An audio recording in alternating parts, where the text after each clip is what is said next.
we reported on the ANC's National Working Committee meeting with the organization's KwaZulu-Natal PEC for planning ahead of by-elections as well as mobilizing for next year's general elections.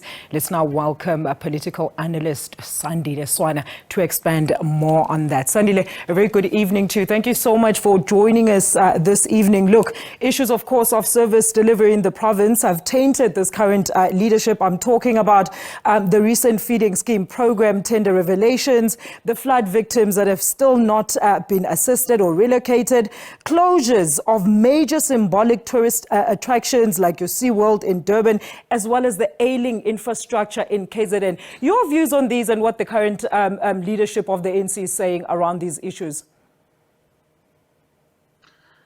Yes, good evening. The situation relative to the ANC in KZN is most unpromising for the time being, which has attracted the attention of the National Working Committee and the NEC itself. The statistics that are out say that out of 12 by-elections that have been held in KZN, the ANC only won 4. So clearly in the election boxes, in the electoral boxes, the ANC is losing. On top of that, you will be aware that in any event, by the way, when they went to the elections in 2021, already 10 municipalities were under administration.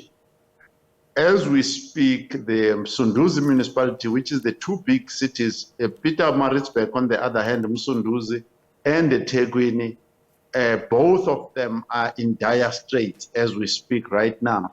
So it is indeed fitting that the NWC can see clearly today that they are likely to lose even the province itself, given that the IFP and the DA are combining forces to actually take the province away from the ANC and the EFF and NFP. So at this stage, the situation is very desperate for the ANC. There are scandals, corruption scandals, as you have already mentioned, even at a provincial level of government. And Sandile, I mean, we heard the SG there, Mr. Fikile Mbalula, saying that they're going to look, of course, at where they are currently lacking and try to take some decisive action, to quote unquote him. But what do you think, what kind of decisive action can lead to the betterment of the current position of the ANC in the province? In the province of KZN and everywhere else where the ANC is involved, there are only two things that need attention. One is that the elected political leadership must be made up of competent, diligent, and honest people, which have been lacking for a very long time. Similarly, the top executives who run municipalities, for instance, what they call Section 57 and Section 56, should only be occupied those positions by competent, honest, and diligent people. That also has been lacking, as an assortment of dishonest individuals has been installed all over in the municipalities under the ANC administration over a very long time. So that is exactly what needs to be corrected. Correct quality of leadership and correct quality of senior management. And that is the central question.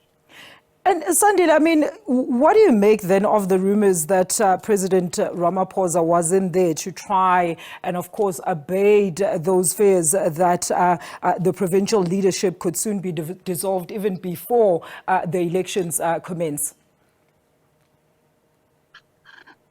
Yes, you know, sometimes when you listen to politicians, a lot of times you find that the very thing that they are denying is the one that they intend doing.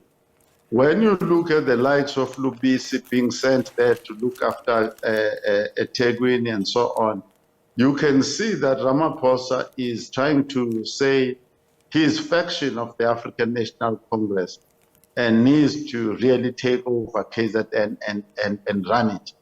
Not to say that that faction, the CR17, CR22 faction, has got any credentials or proven track record anywhere here in South Africa.